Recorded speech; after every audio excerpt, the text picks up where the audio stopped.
En Repton, en el año 986 después de Cristo, 236 mujeres nórdicas bebieron mercurio en lugar de dejarse capturar vivas, porque ya sabían lo que los vikingos hacían con las esposas de los hombres derrotados. Los arqueólogos las encontraron alineadas en hileras ordenadas, con el mercurio todavía en sus dientes, sus manos aferradas a las copas de arcilla. Algunas se abrazaban entre sí, madre e hija, hermanas, la más joven de apenas 15 años. Escucha con atención, casi puedes oírlo, el burbujeo del metal líquido vertido desde ollas de hierro, las oraciones susurradas a Freya, el llanto de las mujeres que dudaban antes de que sus amigas les ayudaran a inclinar el veneno en sus bocas. No eran esclavas. Las joyas enterradas con ellas, brazaletes de plata, cuentas de ámbar, broches de bronce, las marcaban como esposas de líderes. Mujeres que habían administrado hogares, que llevaban llaves en el cinturón como símbolo de autoridad, que habían gestionado granjas y tierras mientras sus maridos iban a saquear. Pero ahora esos maridos yacían muertos en los campos ingleses, abatidos en Tettenhall, masacrados en Booting. El gran ejército pagano que había aterrorizado a Britania durante décadas finalmente había sido destruido, y las mujeres sabían exactamente lo que vendría. Ya lo habían visto antes. Quizá incluso habían dado ellas mismas esas órdenes. Cuando los saqueadores nórdicos arrastraban a casa a mujeres sajonas, cuando las chicas irlandesas bajaban tambaleantes de los barcos largos encaminadas, cuando las hijas nobles de familias francas eran obligadas a permanecer desnudas en los bloques de subasta. El mercurio actuaba rápido, con su sabor metálico llenando la boca, los cuerpos convulsionando, la espuma derramándose de los labios. Su última visión, las vigas de madera de la casa comunal donde decidieron morir juntas, en lugar de vivir el destino que antes habían impuesto a otras. Esto es lo que me quita el sueño después de leer estos informes. Aquellas mujeres en Repton eligieron mercurio. Piénsalo, mercurio, una de las muertes más dolorosas que puedas imaginar. Temblando tanto que los huesos se rompían, sangre burbujeando desde la boca, la mente quebrándose mientras el metal quemaba los nervios. Y aún así, lo eligieron, todas y cada una de las 236, porque lo que las esperaba más allá de esas puertas era aún peor. ¿Qué clase de sistema podía hacer que incluso el mercurio pareciera compasivo? Escucha, ese sonido, un vendedor levantando la voz en antiguo nórdico. 20 piezas de plata por la joven. Sus palabras rebotaban dentro de las paredes de madera del mercado de Dublín. Año 793 después de Cristo. El inicio de una nueva era. Los vikingos habían organizado todo en un sistema claro. 3 niveles de precios. 20 piezas de plata por muchachas menores de 16 años. 15 por mujeres ya consideradas aptas para la maternidad. 10 por cualquier persona mayor de 30. Su voz se imponía sobre los lamentos, sobre las oraciones en irlandés, sobre el sonido metálico de las cadenas. Wood Quay, ahí lo descubrieron los arqueólogos. No era un improvisado, no era algo armado por saqueadores. Estaba construido para el comercio. Almacenes con fundación de piedra, canales de drenaje tallados en la roca, anillas de hierro fijadas a intervalos perfectos a lo largo de las paredes. No fue casualidad, era industria. Solo los grilletes cuentan la verdad. Diferentes tamaños. Los midieron todos. Los grandes eran de hierro normal. Los medianos especialmente hechos, delgados y ligeros, diseñados para las muñecas de mujeres. Y luego, los pequeños. Solo 10 centímetros de circunferencia. Apenas 10. Los arqueólogos revisaron una y otra vez, pero los números se mantenían. Eran para niños. Para muñecas no más grandes que las de un niño de 7 años de hoy. Y aquí está lo que me destroza. Los registros de impuestos del rey Al en 812 después de Cristo. Grabó el comercio de esclavos. Lo hizo oficial. 2 piezas de plata por cada persona vendida en los puertos ingleses. La burocracia del horror. Funcionarios estampando documentos mientras niñas encadenadas pasaban a su lado. Las casas de retención se extendían 300 pies, divididas en secciones. Las vírgenes separadas, porque su precio dependía de ello. Las embarazadas en otra zona, cerca de parteras, No se podía perder el producto. Y los niños. Los niños se mantenían donde sus madres pudieran verlos, pero nunca tocarlos. Control. ¿Quieres saber cuán sistemático era? Hasta tenían veterinarios. Los textos nórdicos los llamaban revisores de ganado. Revisaban dientes, comprobaban embarazos, buscaban enfermedades y descartaban a las que no eran aptas para la venta. Esas se tiraban al río. El chapoteo, la lucha, luego el silencio. Dublín no estaba solo. Hedeby, Birka, Gotland, las mismas estructuras aparecen por todas partes. Los mismos canales de drenaje, los mismos grilletes, las mismas tablas de precios en los registros. Desde Islandia hasta el Mar Negro, un sistema gigantesco para convertir mujeres en plata. Pero lo peor no eran los almacenes. Lo que rompió a los arqueólogos, lo que los hizo detenerse días enteros, fueron los objetos personales. Cosas esparcidas bajo las celdas. Una pequeña muñeca de madera, un peine de hueso con mechones de cabello rojo todavía enredados, una minúscula cruz bronce con la cadena rota. Y las paredes, cubiertas de rasguños, en escritura ogámica, en latín, en runas, nombres, oraciones, mensajes. Bridge estuvo aquí. Cristo, ten piedad. Recuerda a Aisling. Algunos grabados con uñas hasta que la piel se desgarraba. Generaciones de mujeres dejando sus últimas marcas. Y se vuelve más oscuro. Los canales de drenaje. Al principio pensaron que eran para desechos, parte del diseño normal de una ciudad, pero luego hallaron huesos. Huesos de infantes, cientos de ellos, lavados hacia fosas especiales, porque los recién nacidos no tenían valor. No podían sobrevivir los viajes por mar. Eran malos para el negocio. Los grilletes más pequeños revelaron otra verdad. Algunos estaban decorados, grabados con patrones, cuidadosamente trabajados con metales escasos. No eran para niños irlandeses pobres. Eran para las hijas de reyes, de nobles, encargos especiales para compradores ricos que las querían. El mercado de Dublín duró 3 siglos, 300 años. Haz las cuentas. 20.000 mujeres y niños cada año, basados en los impuestos. 6 millones de almas. Eso no era saqueo, no era guerra, era una economía. ¿Y los compradores? Sí, colonos nórdicos, pero también sajones, francos, hasta mercaderes de Bizancio. Los registros comerciales aún existen en fragmentos. Nombres, precios, destinos. Prueba de un sistema tan vasto que devoró generaciones. En Repton, en el año 986 después de Cristo, Astrid, 16 inviernos, virgen, fue vendida a Sven Forkbeard por 35 piezas de plata. Personas reducidas a simples líneas en un inventario. Lo que los arqueólogos descubrieron en los canales de drenaje cambió todo lo que pensábamos sobre los sistemas vikingos. Los canales no eran solo para desechos. Escucha más de cerca. Oye ese eco. La piedra cortada en ángulos precisos, el agua corriendo en corrientes medidas. El equipo en Dublín esperaba cloacas antiguas. En cambio, hallaron una maravilla de ingeniería. Año 820 después de Cristo, el año en que los vikingos convirtieron la esclavitud en ciencia. Esos canales conectaban todas las partes.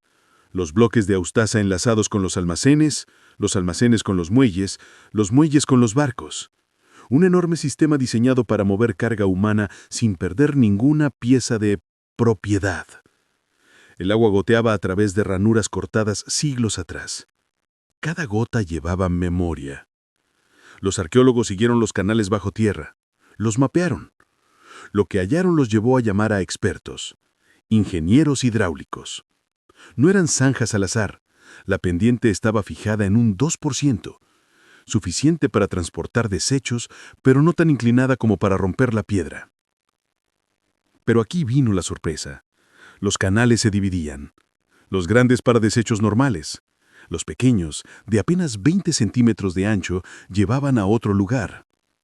El equipo reptó entre siglos de tierra, las linternas iluminando marcas de cincel aún nítidas en la piedra.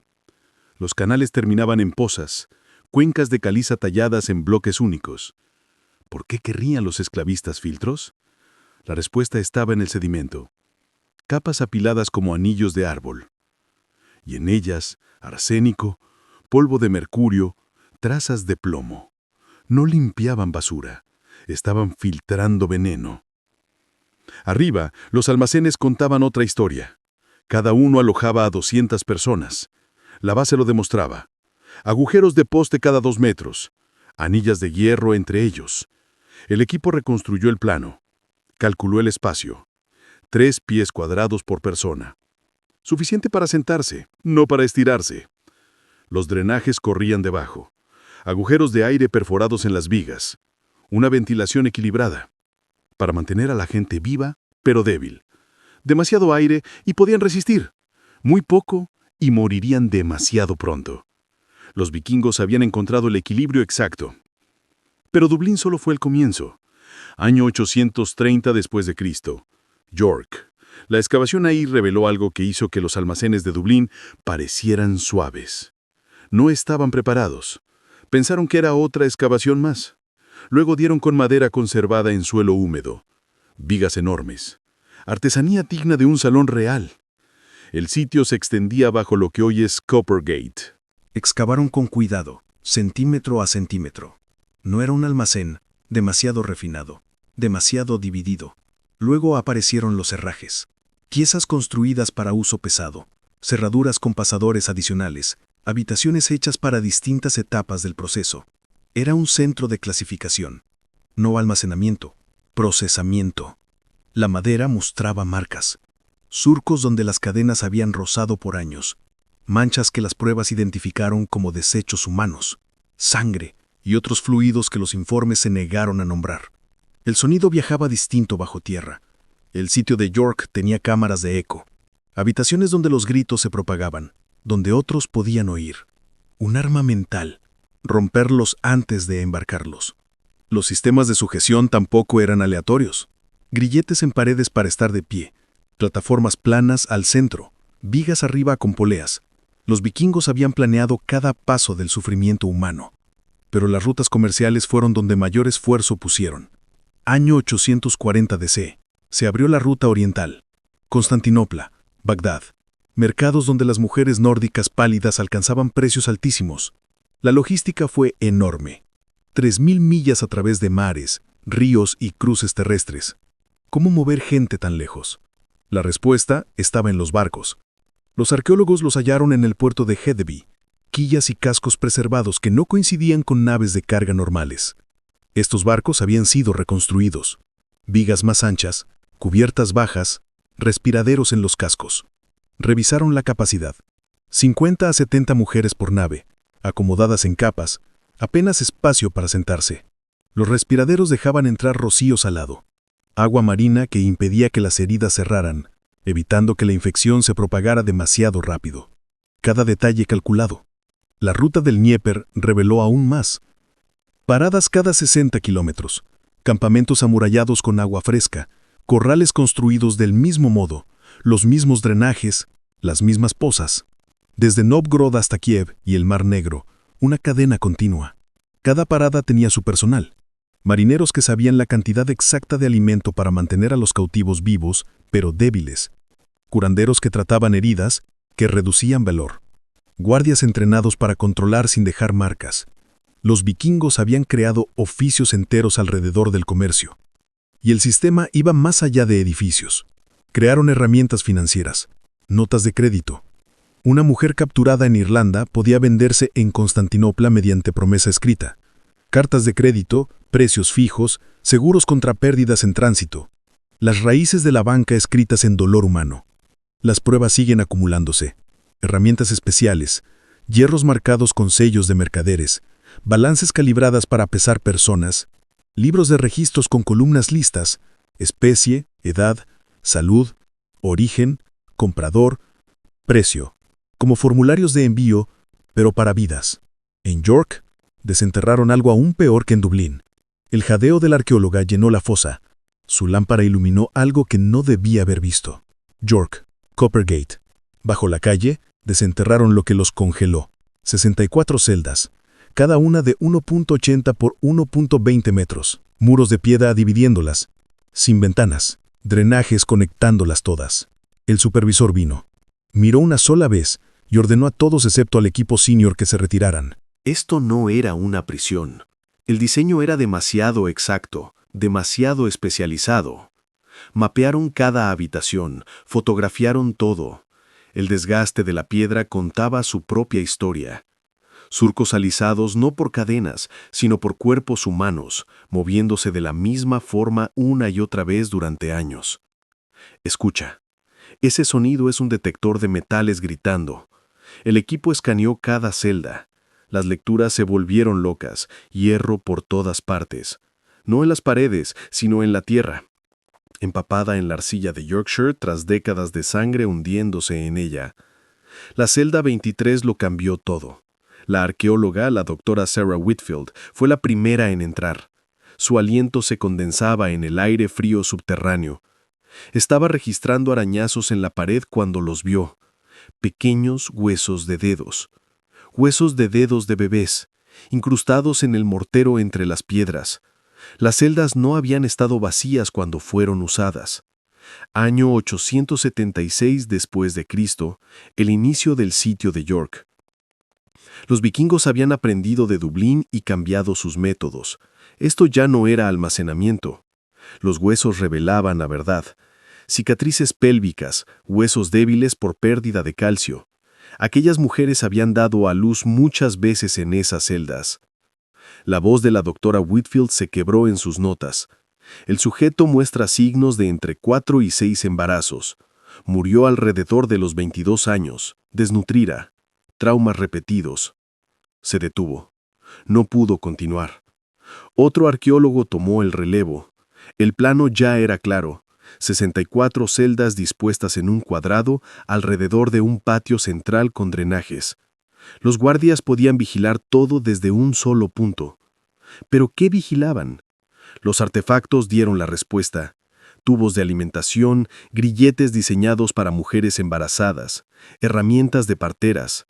Era un centro de cría. 40 años. Eso duró. Las pruebas de anillos de árboles lo confirmaron. De 876 a 916. 40 años de nacimientos forzados, 40 años de bebés robados, 40 años de mujeres muriendo en cajas de piedra del 1,80 por 1,20 metros. El ADN acabó con las mentiras. No todas eran extranjeras, un 30% tenía sangre nórdica. Estaban criando también a sus propias mujeres. Mujeres que no podían pagar deudas, mujeres que desafiaban la ley, mujeres declaradas esclavas. Pero lo que hizo que la doctora Whitfield llamara a la policía, aunque hubieran pasado 1000 años, fue la forma en que estaban dispuestos los cuerpos. No estaban esparcidos, no era al azar. Aquellas mujeres murieron alineadas, al mismo tiempo. Una matanza masiva, por número, por peso. Las pruebas de veneno revelaron más. No había heridas, ni cortes, ni armas. Habían sido envenenadas. Mercurio en sus huesos. Igual que en Repton, eligieron la misma salida. Los registros eclesiásticos revelaron algo peor. Los archivos de York Minster, las cuentas del padre Benedicto, año 900 después de Cristo, escritas en latín. Recibidos 40 de plata por alquiler de propiedad contigua a los mercaderes nórdicos. La iglesia era dueña del terreno. La iglesia cobraba el alquiler. La iglesia lo sabía. Las páginas crujían mientras los investigadores traducían. Cada pago anotado, cada año registrado. El centro de cría generaba 200 piezas de platas anuales. El 10% iba a la iglesia. Dinero manchado de sangre, vuelto sagrado. El programa de cría tenía cuotas. 12 bebés por celda al año. Esos son 768 bebés cada año. ¿A dónde iban? Los registros de los muelles de York lo mostraban. Cada mes zarpaban barcos. Las listas de carga eran claras. Stock joven. Enviados a Islandia, a Noruega, a Rus, donde los hogares nórdicos quisieran esclavos, criados desde el nacimiento, entrenados para obedecer, sin conocer jamás la libertad. La doctora Whitfield halló más. Objetos personales escondidos en grietas en las paredes, una aguja de hueso, hilo hecho de cabello humano, ropitas de bebés diminutas. Las mujeres habían cosido en la oscuridad, al tacto, para hijos que nunca sostendrían. La excavación mostró la sala de clasificación. Bebés separados en horas. Niños a un lado, niñas al otro. ¿Los débiles? Los drenajes tenían un segundo uso. El equipo encontró huesos pequeños arrastrados en ellos. Cientos. Y la tecnología. Año 900, y ya tenían tuberías de agua, suelos calefactados. Ese sistema normalmente significaba diseño romano, pero era obra nórdica. Lo construyeron para mantener vivas a las mujeres de cría durante los inviernos, para obtener más hijos. Las salas médicas sorprendieron aún a los arqueólogos más duros. Instrumentos quirúrgicos, sillas de parto, hierbas. Tenían curanderos en plantilla. Mantenían a las mujeres vivas a través de múltiples partos. Estiraban el sufrimiento para sacar plata. La celda 41 dio otra verdad, palabras grabadas en piedra, no en runas, en latín. Elfku, 23 inviernos, 6 hijos arrebatados. Mi alma muere con cada uno. Debajo una segunda mano escribió: dejó de comer. Día 42. La cantamos hacia Valhalla. Aún aquí, aún en el infierno, intentaban consolarse unas a otras. El sitio de York produjo 30.000 esclavos en 40 años. Ese es el cálculo preciso, basado en supervivencias, nacimientos y muertes. Pero esto fue solo el paso 1 de 3. Escucha, ese sonido de piedra moliéndose. Una mujer nórdica triturando semillas de beleño en un bowl. Año 850 después de Cristo. La excavación en Gotland halló su taller intacto.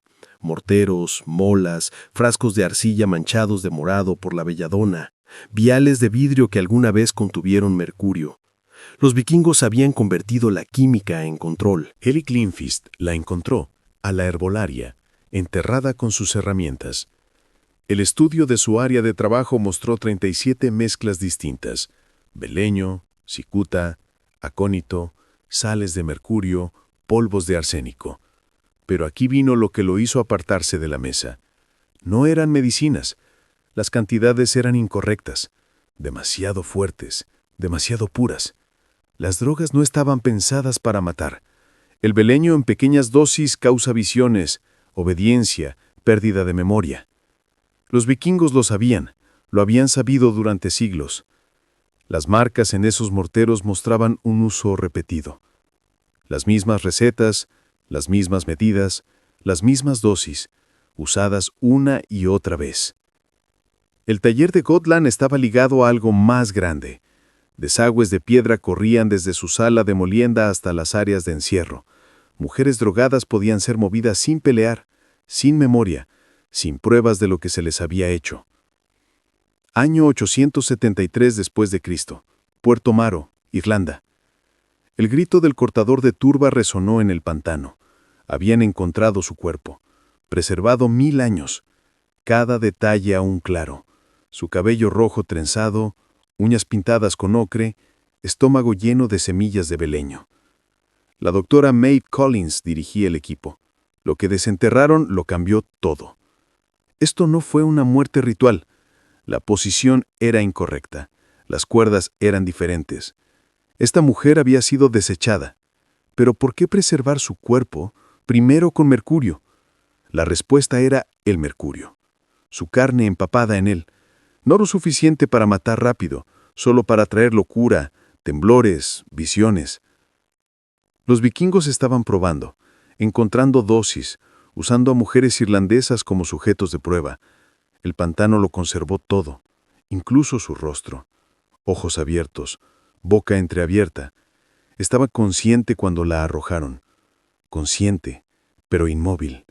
La mezcla de beleño la dejó despierta pero incapaz de moverse, incapaz de gritar, mientras el agua del pantano llenaba sus pulmones. No era la única. El pantano de Port Maro contenía 17 cuerpos más, todas mujeres, todas con mercurio en la carne, todas con beleño en el estómago, todas arrojadas cuando los ensayos fallaban. La doctora Collins encontró más. Las cicatrices contaban la misma historia. No eran aleatorias, planeadas. Los mismos cortes, las mismas profundidades, los mismos tiempos de cicatrización entre heridas. Alguien llevaba registros, probando reacciones, mejorando métodos, Cada hueso roto lo decía claro. Los registros médicos de Uppsala, año 900 después de Cristo. Los médicos nórdicos lo anotaron todo, no para curar, sino para dañar. Escribieron exactamente cuánta fuerza rompía cada hueso, cuánto tardaba en sanar, cómo causar el mayor dolor sin matar. Estudios óseos en toda Escandinavia mostraron lo mismo. Cientos de esqueletos de mujeres con el mismo orden de heridas. Primero el hueso del brazo derecho, luego el izquierdo, luego costillas, luego la pelvis. Un orden fijo, un manual de entrenamiento hecho con cuerpos rotos. Las drogas lo empeoraban. Beleño antes del dolor volvía difusos los recuerdos, hacía a los testigos inseguros. Mercurio después las hacía parecer locas. ¿Quién creería la historia de una esclava cuando temblaba y gritaba como demente? Pero las mezclas iban más profundo. Beleño con alcohol, mercurio con sales de plomo. Estas dejaban a las mujeres despiertas, pero débiles, conscientes, pero incapaces de resistir. Las cadenas perfectas de drogas. Año 890 después de Cristo. Las tumbas de Birka. Un enterramiento masivo de 12 mujeres. Todas con mercurio en los huesos. Todas con viejas heridas cicatrizadas. Todas con pruebas de muchos partos. Pero una destacó, la tumba 734. Era mayor, quizá a 35 años. Sus huesos contaban una historia distinta. El mismo patrón de fracturas, pero curadas una y otra vez. Ella sobrevivió más que las demás, al menos 7 años. Sus dientes decían más, gastados no solo por la edad, sino por apretar en dolor. Y algo más, marcas de limado. Se había afilado los dientes, los había convertido en armas. Las ranuras mostraban años de trabajo. ADN bajo sus uñas sobrevivió, ADN masculino nórdico. Ella había peleado, había hecho sangrar, había dejado prueba. Incluso después de 7 años de tortura siguió luchando. La excavación cambió de enfoque. No era solo una víctima. Sus objetos funerarios eran distintos. Escondido bajo artículos de esclava, hallaron un pequeño cuchillo, marcas rúnicas, un colgante de plata que no encajaba. Ella los había escondido, guardado, preparado. Sus huesos contaban que había vivido en el sistema 7 años antes de escapar. ¿Pero a dónde fue? La respuesta vino del taller de Gotland. No todas las mezclas eran para control. Algunas eran curas, algunas eran venenos rápidos, venenos que parecían enfermedad. La herbolaria no solo dosificaba esclavas, les estaba enseñando, pasando conocimiento, creando una cadena de mujeres que conocían las señales del mercurio, que conocían el límite del beleño, que podían volver los fármacos vikingos contra los propios vikingos. Los cuerpos del pantano no eran solo sujetos de prueba, algunas eran rebeldes fallidas, mujeres que intentaron envenenar a sus captores, pero se equivocaron. Mujeres que probaron mercurio en sí mismas para crear resistencia, que murieron intentando perfeccionar la mezcla que luego compartirían. Año 890 después de Cristo, el año en que la cadena de susurros se fortaleció. Las pruebas muestran un cambio. Menos mujeres drogadas, más vikingos envenenados, más mujeres muriendo con mercurio, en sus propios términos, en su propio momento. El conocimiento se difundió de Dublín a York y a Gotland. Los vikingos intentaron nuevos trucos, pero habían creado algo que no podían detener. Mujeres que conocían la química, que conocían el borde del dolor, que no tenían nada que perder. Una piedra rúnica aún lo dice. Aquí yace Thorstein, fuerte en batalla, débil en su propia mesa. El significado era claro para cualquiera que pudiera leerlo. Había sido envenenado por alguien que le servía la comida, alguien en quien nunca sospechó. La violencia planificada había creado resistencia planificada. El mismo sistema de control se convirtió en el mismo sistema de rebelión. Talleres enseñando química, celdas compartiendo secretos, desagües que llevaban más que desperdicios, llevaban notas, llevaban polvos, llevaban esperanza. Los vikingos habían convertido la crueldad en una industria. Las mujeres también convirtieron su lucha en una industria. Pero las drogas eran solo un arma. Lo que los arqueólogos encontraron después mostró cómo la cultura vikinga misma estaba construida para sostener el sistema. Las reglas matrimoniales, los derechos de propiedad, la religión, todo diseñado para convertir a las mujeres en bienes. Las drogas lo hacían posible, pero la cultura lo hacía rentable. Escucha el sonido de pergaminos viejos al pasar, el polvo moviéndose en la luz del archivo. Año 880 después de Cristo. Los códigos de Gragas, los primeros libros de leyes de Islandia. Línea tras línea explicando el lugar legal de la mujer, o su ausencia. El nombre comienza como un susurro, se convierte en murmullo y luego en un grito de guerra que hace correr a los saqueadores vikingos hacia sus barcos. Gunhild. Una sola palabra hace que hombres duros miren por encima del hombro, que pongan dobles guardias, que abandonen campamentos que habían mantenido durante años. Año 923 después de Cristo. Costa irlandesa. Un barco de esclavos llega al puerto de Dublín con la mitad de los cautivos desaparecidos. La nota del capitán sobrevive en pedazos. 23 tomados en la noche, guardias encontrados con cuellos aplastados, ninguna alarma sonó. Su mano tiembla mientras escribe. La tinta salpica. Escucha al maestro del puerto respirar con dificultad al leerlo. Era el tercer barco de ese mes. Las mismas señales. Mujeres jóvenes desaparecidas, guardias muertos en silencio. Pero aquí está la parte que lo aterra. Los candados no estaban rotos, estaban abiertos. Alguien tenía llaves. La búsqueda no encuentra nada. Ningún testigo, ningún rastro, solo ese nombre grabado en los postes del muelle, arañado en las paredes de los almacenes. Gunhild estuvo aquí. Los comerciantes pagan por más guardias, compran cerraduras más fuertes. Nada cambia, los rescates continúan. Año 924 después de Cristo. Hedeby. Los gritos comienzan a medianoche, no desde los corrales de esclavos, sino de la casa de guardias. Al amanecer, 12 soldados vikingos yacen muertos, gargantas cortadas con precisión. Los corrales están vacíos, 40 mujeres desaparecidas, charcos de sangre dispuestos en círculos perfectos alrededor de cada cuerpo. Las palabras de la única sobreviviente sacuden aún a los jarls más duros. Ella se movía como humo, conocía cada esquina ciega, cada cambio de guardia. Su voz se quiebra. Sonrió mientras cortaba la garganta de Magnus, susurró algo en irlandés. Las mujeres liberadas cantaban mientras la seguían hacia los árboles. Pero esto es lo que los líderes no pueden aceptar: el conocimiento. Horarios de guardia, mapas de almacenes, mezclas de drogas. No es casualidad, no es un escape al azar, es alguien que conoce el sistema desde adentro, alguien que estudió cada punto débil. La cascada quemada del primer golpe de Gunhild lo demuestra. Un sitio de cría fuera de Uppsala, 20 celdas, personal médico completo. El fuego comenzó en 6 lugares a la vez. Las mujeres se fueron antes de que las llamas alcanzaran el techo. Pero los guardias seguían encadenados dentro de sus propias celdas. Año 925. Las raidadas crecen, ataques vinculados, la misma noche. Dublín pierde un almacén, los muelles de York arden, el mercado de Gotland se derrumba en sus propios desagües. 300 millas de distancia al mismo tiempo. Imposible, salvo que tengas una red.